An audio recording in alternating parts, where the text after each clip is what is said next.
Ana sa 19 kabalay sa Barangay Kayaga sa Kabakan, Cotabato ang nadanyos human natumbahan sa punuan sa lubi atol sa kusog nga hangin ug ulan.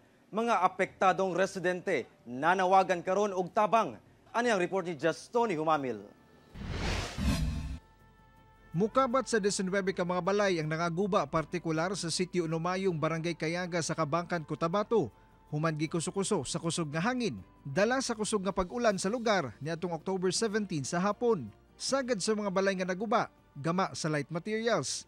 Sumala sa Provincial Disaster Risk Reduction and Management Office, Cotabato, pipila sab kuno sa nadanyos nga balay ang natumbahan og punuan sa lubi. Ang total na bahay na naapektuhan is 19 sa may Kayaga, may isa sa Barangay Usias, may isa rin sa Barangay Katintuan. Then may isang school na naapektuhan din. Hinuon wala man daw nasamdan o namatay atol sa hitabo, butang nga gipasalamatan sa mga apektadong residente.